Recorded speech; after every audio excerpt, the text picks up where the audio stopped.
ayun, yung anak ng Jamwell. Alam niyo ba ang kay Nino? Nino? Dun sa kapitbahay nating mayaman. Alin doon? Oo, Mare. Diyos ko na. Sakit sa ulo talaga yung anak yun. Di ba nila alam na pinagmumulan na sunog yun? Diyos ko naman. Tara na nga. Puro kasi chismis yung mga... O siya, sige. Muna na din kami.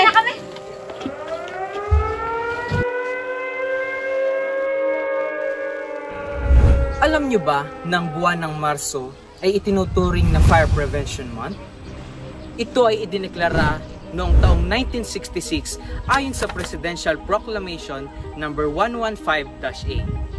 Ito ay dahil sa pagdami ng kaso ng sunog, gayon din ang pagsisimula ng panahon ng tag-init.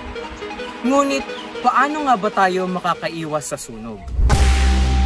Narito ang 5 paraan o ang SUGPO o SUGPO upang makaiwas sa pagkakaroon ng sunog at mailigtas ang iyong pamilya. Dahil sa pag-iwas sa sunog, hindi ka nag-iisa.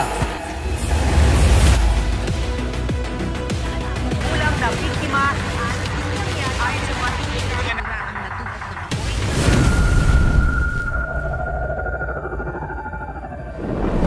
S. Siguraduhin nakapatay ang tangke ng gasolina pagkatapos ito gamitin o hindi kaya ay pag-alis ng bahay. U. Ugaliing tignan ang mga posibleng pagmulan ng sunog sa inyong bahay. Kung maaari ay maglagay ng fire extinguisher sa ilang parte ng inyong bahay. G. Gumawa ng emergency plan at talakayin ito sa mga kasama sa bahay, lalo't higit sa mga bata. Maghanda rin ng emergency bag o first aid kit na maaaring magamit sa oras o pagkatapos ng sunog. P.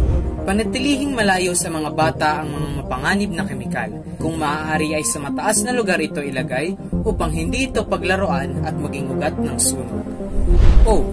Obserbahan ang mga saksakan ng inyong tahanan. Iwasan ang paggamit ng octopus wiring at tanggalin ang mga appliances kung hindi ito kinakailangan. Gayunpaman, hindi sapat ang preparasyon lamang. Ang pagiging handa ay lubos ding kailangan. Gayong may posibilidad ng sunog ay hindi magmula sa atin, kundi sa ibang tahanan.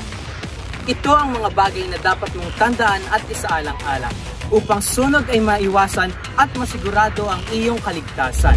Muli, ako si Bienver Titan, nagtatanong kung alam mo ba?